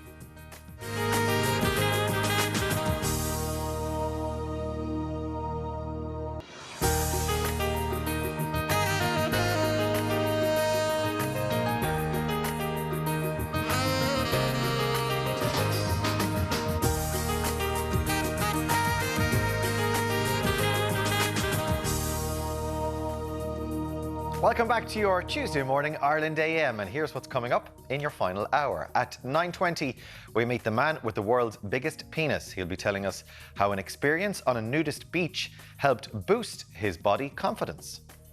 And Warren is looking at skin this morning. You're such a fool. Are you okay there? She just started laughing. Jenna, are you okay? Now, come on. Perfect. Come on. You're a professional. We're talking about skin. Yes, so we obviously have festivals happening, so I'm going to talk about your, the hacks that I will allow you to do. You have permission to do, because it's really hard to look after your skin when you're up and gigging it and you're having a fun life. And then, as always, we have viewers' questions, which I have collected the best products I can get for those questions. Discussing all of these and talking festival skin in just a little while. 0896 111 111 to get in contact. And Alan, he's delighted to be talking about autumn. Oh, yeah, it's too early, is it? No, okay. Lorna Wayman's here with some autumn essentials for us. But I know, did we have a summer? No, did you look outside this morning? I know, we were blown away earlier on. Blown away, yeah. Okay. I think we're at the stage now where we can safely talk about next season. So it's just a little preview of how you can transition from summer into autumn into winter with some really good capsule pieces and some colours. So, for example, these are brown jeans, and you'd never think that they were going to be a big trend, but brown is actually going to be a really big colour trend this season. So I'm making it really practical, and we've got some other great looks this morning just to show you how you can just drop a few little autumn trends into your wardrobe this season. Looking forward to that. That's coming up a little later on. Now, Deric is in my Cullen in Galway this morning. Have you recovered from your adventure, Deric? How are you doing here in Wildlands in my Cullen in Galway? Dave, what have we got here? So this is a cloud climb, mainly meant for the younger kids or bigger kids like you as well. So it's one of our indoor offerings here for the smallies. And come here, whatever the weather, this is perfect because you've got outdoors and we're in the indoors. west of Ireland, so you can never depend on the weather, no more than today. So a lot of people tend to come inside on days like today, and if it clears up, we're out then on zip line and then on the lake. All right, we'll have more here, including the latest update on the weather. But for now, I want to go again, right? You go. Right, up we go, back to you guys in the studio. Cheers, Deric. What was that noise? It was a strange mating call. Can we isolate that sound again, please? We'll be catching up with Deric a little bit later on. Welcome back. Now, lots of texts coming in this morning. We were talking about co-ed schools, and the Minister for Higher Education, Patrick O'Donovan, was saying yesterday, and we followed up on it today, that it's probably better that we do have mixed schools around the country. What was Coleman saying? Coleman knocked, we had him in. I think the general idea was that there has been research that shows that single-sex schools perform better, but the theory is that they're in more affluent areas, so it's not actually necessarily because they're single-sex schools, it's just a coincidence. So then overall, that a mixed co-ed schools could be a better idea. Better idea. And you've got lots of you getting in touch with Sinead. Said, my daughter goes to a single-sex school in Kilkenny from first year to leaving cert, but does all the activities with the single-sex boys' school next door. So they play tag rugby, sports day, the school musical, all done with the boys. The day of the single-sex girls or boys' schools having no contact with the opposite sex is gone. But I don't think that would be the case in certain places around. Well, that's a great idea in Kilkenny. Yeah, you're lucky, And so they all get together for sports days. The big musical at the end of term and all is done with both of them. Yeah. Ailish says, my daughter went to a co-ed school. Sorry, I just remembered that they used to do that. So just the musicals and schools coming together. Sorry. My daughter went to a co-educational school. One of the girls in her class was in a coercive relationship with the boy in the school. When the lads found out about it, they spoke to her about how wrong her boyfriend's behaviour was. That is amazing policing done within a friend group there. She broke up with him. When my daughter then started university, she was shocked by the behaviour of some of the boys towards the girls, and the girls just accepted it because she'd been in a co-ed school and she was watching these people who had been in single-sex schools and they didn't know how to interact properly. These students had all gone to single-sex schools. The girls didn't know how to handle their boyfriend's negative behaviour. That's interesting, Yes, very interesting. Very interesting. Alan, did you use in a mixed school or single sex? Boys school. Yeah. All boy. I was all boys, but you were mixed. I was mixed. Yeah. So in terms of your perspective, then, when you got to college, I suppose the only perspective I have is that I was in a mixed school and I found it was just normal. Right. It was natural. A lot of our friends went to the same college. Like, a lot of us went to Galway, and there would have been a lot of boys that had been in single-sex schools, and it was very GAA disco. We're all on one side for the first 3 months, and then they'd start mixing. The weird thing for I suppose, as you know, as we move on, as we evolve socially, that like there's a better understanding of boys being friends with girls and girls being friends with boys. Yeah. Whereas when you just go to an all-boys school, as I did in my case, like, we're friends. Right? We are. we became friends, but we never would have become friends in school because the option just wasn't there. Single-sex schools, The option wasn't there, yeah. This is it. Because everyone would have been like, ooh. There's all of that business. Whereas, like, there's no understanding or allowance for that in a school environment. So, of course, a mixed... Very interesting text coming in. My daughter, 16, went to a co-ed primary school and all the girls went... And an all-girls secondary school. She went to the Gaeltacht for the last 2 summers and absolutely loved it. It was the only meaningful way she mixed with boys since primary school. So interesting, isn't it? Yeah. Loved getting over to the old Gaeltacht. I have a totally different experience, like an eye-opening experience. But that's only for a few weeks a year. So it goes to show, like, what could it do then throughout an entire academic year. Thank you very much for sending in those texts. And, of course, you can always get in touch with us at 089 611 111. Coming up, this next shot is... it's not suitable for the kids. Make sure those little ears aren't in the room. After the break, we're going to be speaking to a man who won the bizarre title of World's Largest Penis. We'll talk to you in a minute.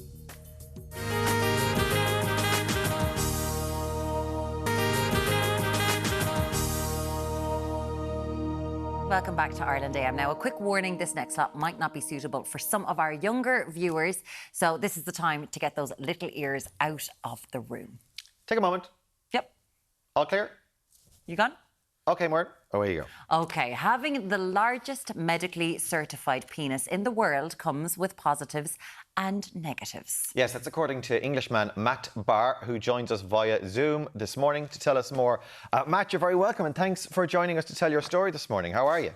Yeah, thank you for having me on to tell me my weird story, I guess. But worth telling. Yeah, well, you say it's a weird story, and I suppose not everyone has this complaint. Joking, and there've been innuendos, there's been laughing and joking, there's been mess, and there's been sniggering. But it is, as we'll get into, it seems like a pretty serious situation that you've had no control over. That you have the world's largest penis.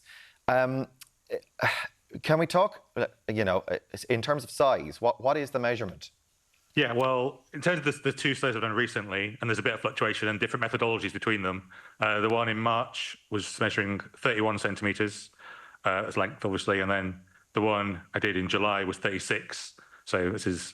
The one in July sort of takes into account the fact I'm a little overweight now, although I'm losing some weight and, improve my vascular health and all these other things. So, it's mostly a hormonal thing. And then in circumference, that's nearly 8.5 as well. Wow. There you go. There's an image to give you an indication in terms of comparison with... the average. That's in comparison the average is the other one. Yeah. Adam, our researcher, we sent him to was it Super Value yesterday? God love him. He had to go from cucumber to cucumber, trying to find a cucumber of a size that would be reflective of what we're talking about there. And that's every day for you. Yes, obviously that's when not just walking around, but that's every day. Yes. Wow. When did you first start noticing? Because this was natural to you, obviously. When did you go, there's something different here? Yeah, it is. I mean, it's natural. It's seemingly some strange hormonal thing. The doctors can't even figure it out, really. But I noticed it in the showers at school, because I grew up before I had the internet, really, as well. So that was kind of the way I think any other guy saw another guy, really. It was just in the showers. And obviously, even that then, we were trying to cover it up because there's always that fear. And I think when people see what you got and see how different you are, there's always that sense of, the freak factor. People always do. You make fun and tease. And as you get older, you sort of appreciate that there are some positives with it. But certainly growing up, it was definitely pushing back in my shell somewhat, just to be kind of, again, different, because everyone wants to be the same. That's interesting, because there is this sort of thing. We were just having a conversation about growing up in an all-boys school, and there is that sort of like lads, and the bigger the better, and it would sort of elevate you to a status-wise. You'd be like, you'd have something to show off about, but it was the opposite for you. Kind of, basically. I mean, obviously, I think in my life I've definitely gone for periods where I'm a bit more exhibitionist, even though it's like proud of it, and then points where I'm very ashamed and you really want to hide it. Obviously, the issue is when people fantasize about this, they think about it being only in their key moments. They think about it like when they are, trying to impress a partner or, show off on somewhere. They don't think about it what it's like to go to work or, commute or all these other things, or just do sports. So it's the stuff where that's where it's really cumbersome. So more of the time, it's more annoying than when it's good. Yeah. And obviously, kind of people shoehorn you and they have certain assumptions of you, like, oh, why are you not doing porn? Why are you not, a sex-crazed idiot? That's the sort of assumption people make just because of a certain body part, which you don't get with, other parts. It's like if you assumed a woman with large breasts was, like an nymphomaniac, you go, that's obviously stupid. Yeah. But people have that assumption because that's not the way the media presents it. And the issue, obviously, because this is kind of a taboo topic, people aren't comfortable talking about it. And it's only the sort of thing that you hear in the more X-rated channels. And when you kind of, like, you're growing up as a teenager, you're going into your 20s, obviously, your hormones are raging and you're interested in, like, if you were interested in someone sexually, if you had a desire for someone, what's the situation there if you knew at that stage, oh, this is a bit bigger than it should be? Well, like I say, when I was growing up, there was always this culture of bigger is better. So there's the point where, and there was a lot of curiosity around it, don't get me wrong. People certainly, again, when I was growing up, that was kind of the thing. So, there were a lot of curiosity, but obviously the practicalities of the act is very different. So there was a lot of learning to try and overcome it. Yeah, I can imagine like reactions from partners or reactions, for your first time. No, but seriously, how do you broach that? I'm assuming that it's something that you actually have to talk about beforehand, because 100%. There's genuinely a fitting issue. I have had partners where I haven't told them, they basically run out screaming, in more words, or excuse themselves very politely, in those kind of degrees of things because of it, or even just bluntly say no. So since then, I have sort of tried to bring it up in one way. So, I mean, partly, the benefit of being a bit more open about it now and talking about it is that there's less of that having to, I can link to an interview rather than having to, bring up some kind of lewd conversation or anything. But obviously, it's something you don't want to mention immediately. You want to have chemistry beyond any kind of physical element first. But there's always that fear in the back of my head, like, what if I meet someone, it goes along really well, and then there's this physical incompatibility, because it does kind of narrow the pool of potential partners to some degree. Not that you can't have a good partner without a sexual component, but obviously a lot of people do want that. So you have to think about how do you adapt around it. Yeah, and how are you going to have that discussion? Talk to us, aside from sexually, day to day, just living with it. Tell us about that experience. That, like, do you go to the gym? Do you wear shorts? All those things that people might take for granted. No, I don't. I have a home gym, so I don't have to do that. I mean, I have used gyms in the past, don't get me wrong. I've been kicked out of a few as well because of the assumptions about what I've, try and wear baggy clothes and things, try to cover it up, but you can never fully, control what it's going to look like at all times. But I mean, I think it's certainly my age now. I am at the point now where I can kind of dress to. It's a lot of work to obviously find the clothes that fit and then dress in a way that is presentable. But it is, certainly fine. There's certain things you can't really do and certain things you can't really wear. But you adapt to it. So certainly in the scale of things, I don't want to be too poor me about the day-to-day side of things, which is a nuisance more than it is, Yeah, but I'm guessing you're not going swimming though. I mean, do you go to the beach, or are you able to? You're not able to wear tight-fitting. I mean, you're not wearing Speedos or anything like that, are you? No. I was on the documentary about this originally, and for that I had to do a swimming scene. The point of that was to show basically, here's me swimming in, if you're familiar with shrinkage as a concept, if I go in the ice cold water that was there and come out, like, how small does it get? But I was wearing something for that, which was kind of revealing, which I don't normally wear, obviously, but I sometimes wear that underneath like a pair of board shorts or something to try and sort of cover it up a bit. But obviously the water still does its job and you can still see stuff. So typically I will try to be reserved. I mean, the benefit I guess, what I like to do if I go on holiday is try and find more excuses to kind of be a bit more open with it. Because I think, in your day-to-day life, you want to be quite conservative. Britain's obviously got very conservative Puritan culture in some ways. So I try to, button up as much as possible. And then a holiday is a bit of an excuse to maybe sort of drive a bit more, no, this is just who I am, accept it. Matt, I'm just wondering, because it is the largest medically certified penis, right? Yeah. You were involved in this Channel 4 documentary 2 years ago.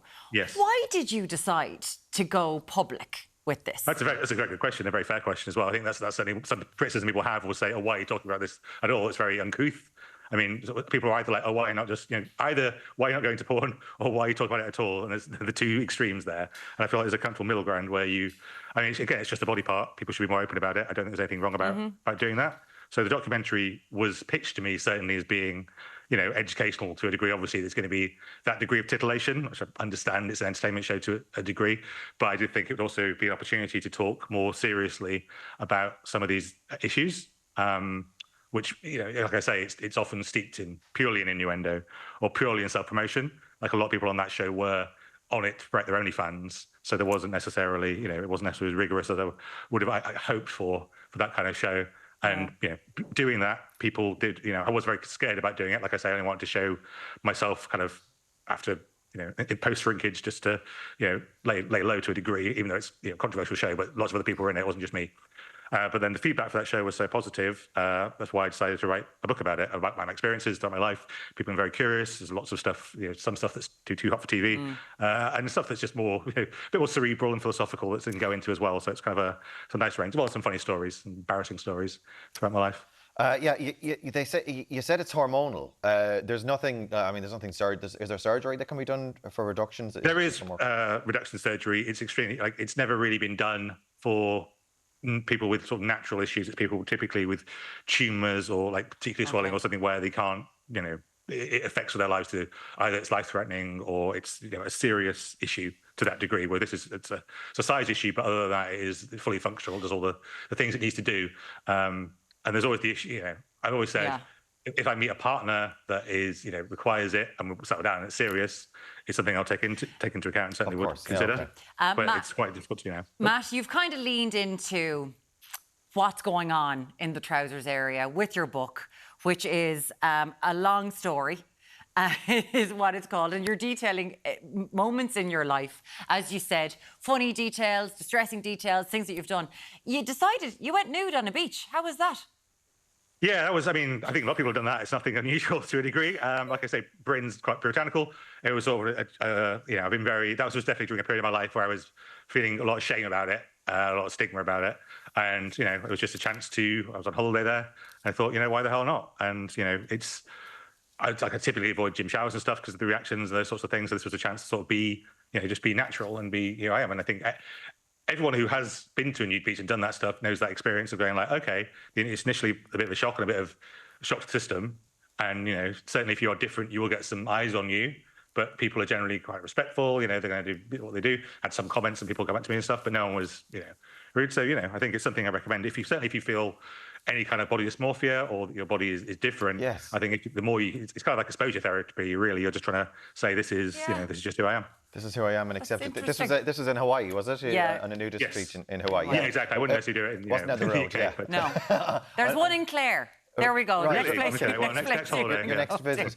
It really is a fascinating story. And, aside from the innuendo and titillation and laughing and joking, it's called A Long Story. The book is going to be out in 2025. Matt Barr, thank you so much for joining us this morning, sir.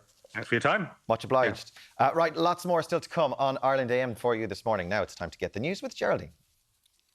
Thanks, Ray. Good morning. Large crowds turned out in Dublin's north inner city last night to welcome home double Olympic gold medalist Kelly Harrington. Earlier, the boxer had joined many of the other Team Ireland athletes at a homecoming on O'Connell Street in Dublin. Simon Harris was one of several paying tribute to the team, saying they'd inspired children around the country. One person has died as a result of a number of wildfires which are continuing to burn out of control near the Greek capital Athens. Hospitals and some residential areas have been evacuated, with windy weather and extreme heat hampering efforts to tackle the blaze. June and July of this year were the hottest months ever recorded in Greece, which also saw its warmest winter ever. The FBI has confirmed it's investigating Donald Trump's claims that Iran hacked his campaign. The Republican presidential candidate made the claims on social media at the weekend. It's reported that the FBI believes hackers were able to compromise the personal email account of Roger Stone, a longtime Trump associate. It's then suspected hackers used that access to try and break into a senior Trump campaign official's account. Iran has denied any involvement. Time for a final check in the weather now. Over to Deric. You need to be chilled to handle Irish weather. That's why Chill sponsor weather updates on Virgin Media One.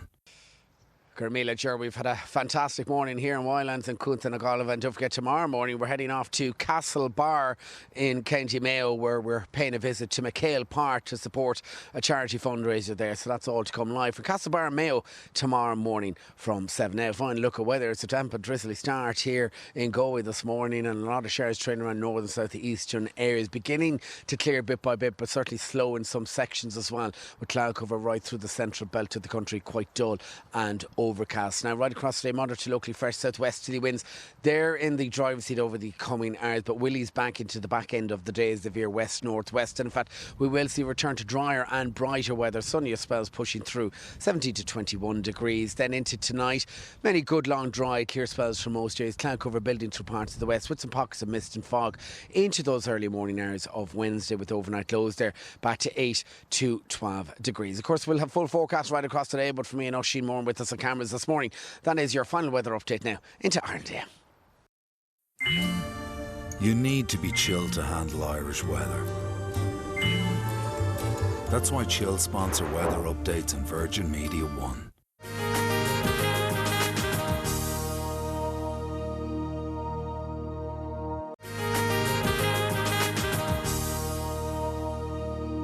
Hiya, how's it going? How's it going? How are you? We haven't had summer yet, but we're going to talk about autumn, and we've got the perfect transition tips to go from summer to the new season. Yes, and Lorna Waitman's here to show us how to do it. Good morning to you, Lorna. Sorry, I bypassed summer there. Listen, it's grand. It's going to be summer in September and October, so we're fine. Yeah, exactly. Yeah. We're going to start straight away. Hannah's our first look today. Hannah's our first look. So, would you believe it, and I kind of hinted at this earlier, that brown is a bit of going to be a bit of a colour this season. I can see why. It's starting with something very practical and easy to put together. And I think with any trend, if you keep it as simple as possible and just add in one little bit to your usual outfit and your usual style, that's how to make it work. This is a gorgeous blouse. Isn't this blouse beautiful? Yeah. It hangs so beautifully down the body, and this is from Vava Voom. But what I do love about it is you got this little ruching on the bust line, so you don't have buttons, so you're not worried about it gaping in any way, and also that means it has like a fit and flare fit down your hip, so it almost kind of curves in at your waist and then just kicks out.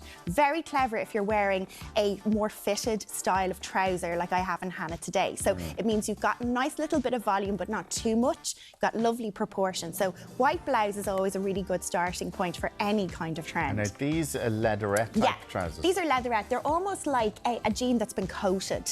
So you kind of get more structure with them, and you don't get that, like, you know, plasticky feel with some of the leatherette fabrics. Right. You've almost got like a cotton base with then a wash over it, which is a really easy way of actually maintaining the look as well, because they don't tend to, they wear a lot better. And are they high-waisted? They're high-waisted. They're super high-waisted, so really, really comfortable. But also, Hannah's quite tall, so they're coming up as a little bit ankle grazing on her. So I tried them on, they're a little bit longer on me, so a little bit down to my ankles. But with a loafer, this is really where we're getting animal print in, as well as another kind of micro trend for autumn winter. We had loads of it for summer and especially spring. But the two colours and the cream blouse, and we've got a cream handbag as well, which all kind of blend together in the same tones, and it looks really chic and really easy to put together because it's still just a top and trousers and a pair of loafers. And you just put a little pair of earrings with it? Yeah, so gold and all of those brown tones work really well together. They're a lovely good marriage, and these are just from pennies. But costume jewellery will definitely have its moment come winter. Those colours are beautiful together. Aren't they beautiful? They're so nice. The tones are absolutely lovely. Hannah, thank you so much for that. They're lovely. The bag really kind of makes it pop. It does, doesn't it? Yeah, it's just kind of really elegant. And we saw this earlier with your Miko. We got a little bit of a hint of this. So this is about structure. So we had a lot of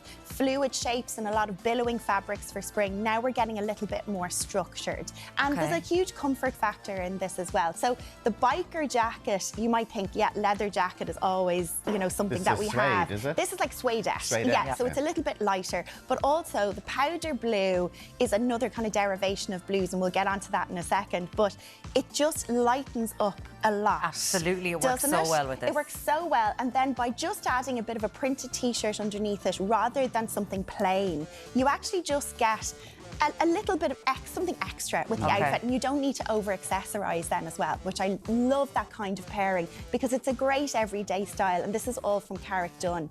Then brown jeans. So we've had like a leatherette, and now we're into something that's a bit more structured denim. These have a lovely loose fit as well. So I struggle sometimes to get jeans along to fit my calves really well. These are a great fit. And sometimes oversized is better with this sort of jean. Exactly, yeah. So you could size up if you wanted to, just to get that little bit of a baggier fit. And then to make it a bit more elegant, we could have gone for a runner, but that's kind of something I think we deviate to ourselves. So the little slip-on kitten heel just really finishes it and makes it really, really complete. And again, everywhere.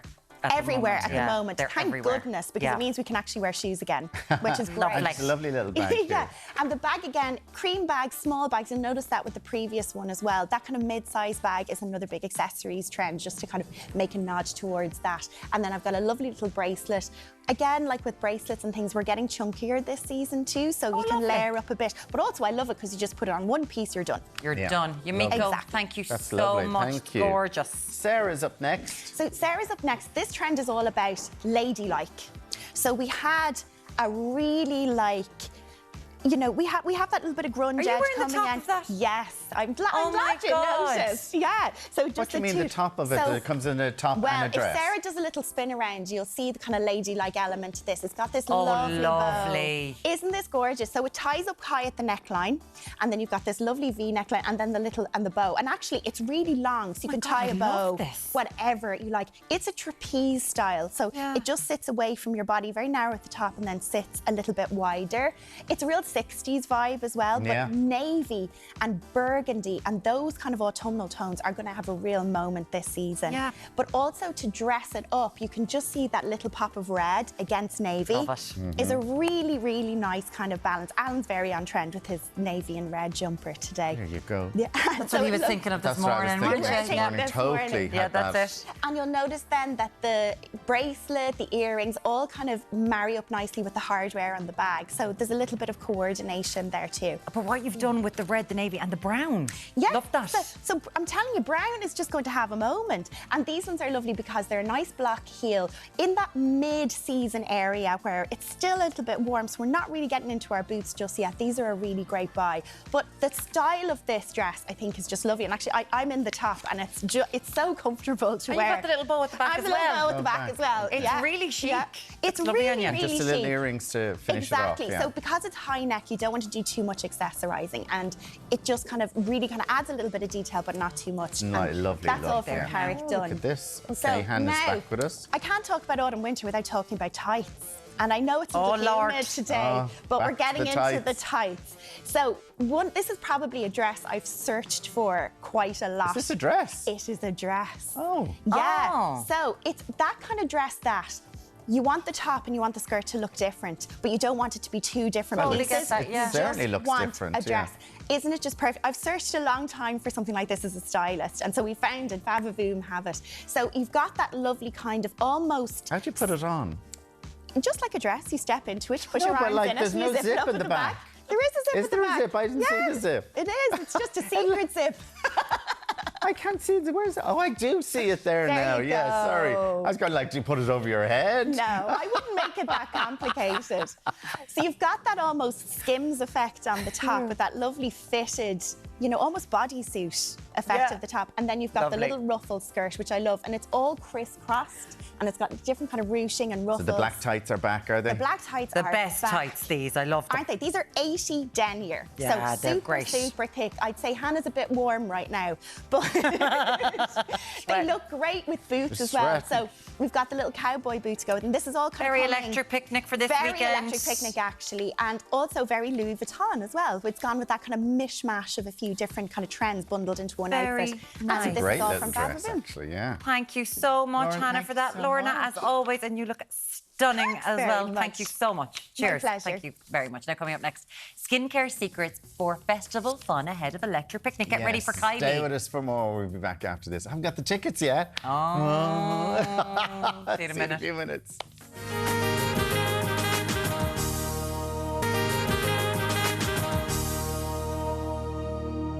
Welcome back. Festival fever is high this week as many people prepare to head to Stradbally for Electric Picnic. Yes. Well, I only want to go on Sunday to see Kylie. And while your outfit might be your top priority, the skin nerd herself, Jennifer Rock, is here because she's going to be there as well.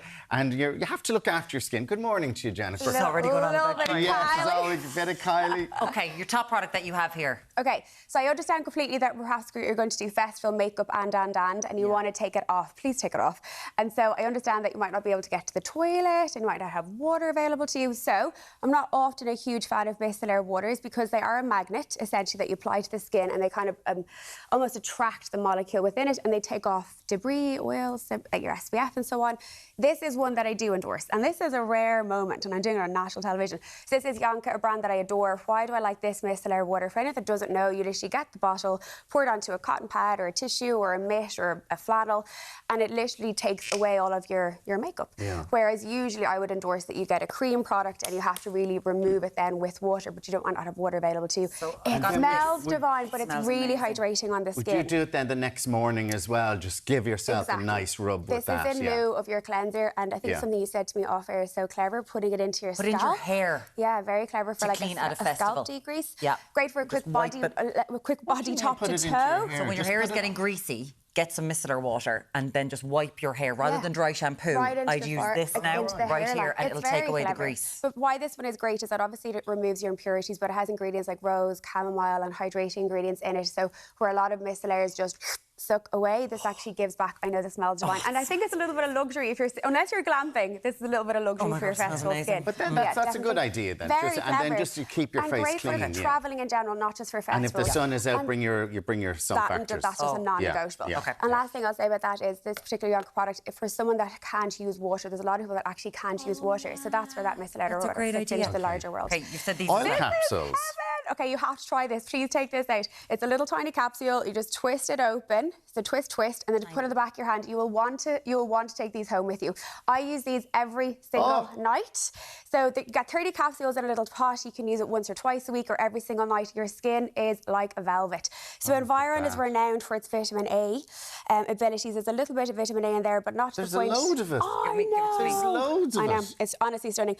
But I promise you, like, where do you put this? Onto your face? So this is literally the last thing before I go to bed every night. I apply this all over everything else I've already done, and my skin wakes up and it looks dewy, fresh, revitalised. It's an antioxidant hit, so there's great ingredients in it, but makeup sits beautifully on it. So if you're not bringing a lot to a festival and you're cleaning, I'm just assuming you're SPFing, you'll cleanse, put this on SPF. You really do feel like you've minded your skin whilst you're away. And it is the thing, if your skin is in any way dry, your makeup is not going on properly. Like, you do need to have that moisturiser. And this is divine for anyone who's going to weddings or anything like that, because it's just like a beautiful overnight oil infusion. Good idea. Anything else, Scott? Now, let's get to questions. Claire, my skin is irritated post-summer holidays. Is there anything that can calm it down? So all the dry skin, the sun, I'm starting to get all the pigmentation back, which I got rid of.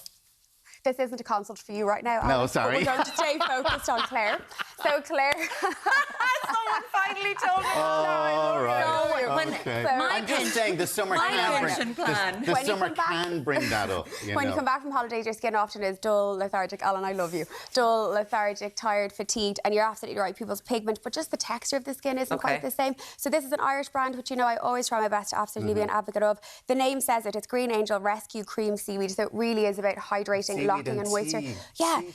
So there's 4 types of hand harvested from the coast of the Atlantic coast, and it's organic Irish seaweed. So as we know, the benefits of Irish seaweed: extremely hydrating, draws in moisture, keeps in moisture, packed full of multivitamins. So it's like a boost for the skin. It is great for lines and wrinkles and hydration, but post-holiday, I generally do believe, because when you feel it, it's so soothing, it's so hydrating, like for your face, it's really for your cooling. hands everywhere? Yeah, it is designed for the face, but I always, Alan, at the end, just whatever's left, just pop a little bit onto my hands. But if the name says it, it's a rescue cream. Gorgeous. Joanne, I'd rather spend my money on serums, but can you recommend a cleanser that is super hydrating and won't break the bank? Great question. Really good question, because I 100% agree. I wouldn't personally invest an awful lot into a cleanser, although they do have benefit, but what I would be careful of is what's in my cleanser if I'm not investing a lot. So this is a Boots own product. It's their Dermacare ceramides. Ceramides are something we naturally have on our skins. They just give and lock in our own moisture. So rather than always depending on it from another ingredient, it's putting back into your skin what your skin has. A really affordable option, non-stripping, really soft, very hydrating, great eye makeup remover, doesn't break the bank. So it means if you are investing, as this particular lady Claire is it Claire?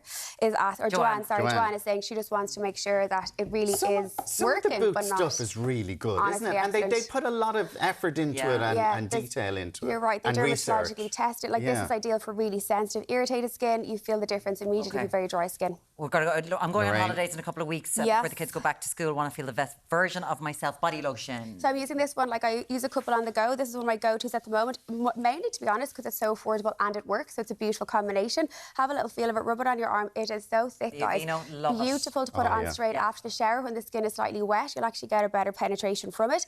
The pre-probiotic oat in it just means that it really helps calm the skin. It's slightly exfoliating. So for this particular person, Lorraine is trying to get ready for a holiday. It's nice to prep. And there's blackberry leaf in there, so it helps trigger collagen and elastin. So it's great for toning. Tina, I love my retinol, but sometimes it can cause sensitivity, which I was getting as well. Is there anything I can use that is anti-aging that would be as good? So love a retinol, but also j'adore a vitamin C, and that's what Dermalogica have brought out. So it's one of their newest releases, but it's their Biolumin Vitamin C, which means it's an ultra-pure vitamin C, which isn't the most stable ingredient to make, but kudos to them. They've managed to stabilise it, which means it's great for redness, brightness, clarity, and it has vitamin D in there. Beautiful texture, easy to glide on. Use it in the morning and the evening. Can be used on the same night as your retinol or in lieu of the retinol, as we have been asked here. Can I just say, it's €109, right? That is expensive. It is an investment. One thing about this is, how do you make your creams go longer? Because you can make them last a very long time. Yeah. So like I said with the body product, I would always cleanse my face, leave my skin wet, then put my serums on and layer them on top of each other so that you get a better penetration and that moisture actually clinically proves it gets in. Final question, Kate loves a shower gel. But something that won't irritate her skin. So again, I'll always go back to Aveeno. It's their Skin Relief Body Wash. Really affordable, beautiful product, dermatologically tested, smells divine, no irritation.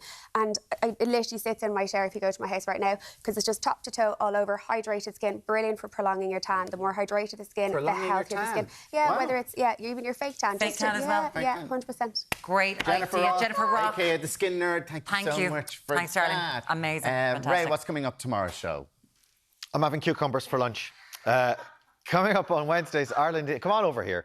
Wednesday's Ireland AM world record breaker and adventurer Aldo Kane joins us, and we meet the 70-year-old model making waves in the fashion world. We'll see you on Virgin Media 1 live from 7 a.m. Have a great day. Bye-bye. Where is it? Cucumberanus. Bye.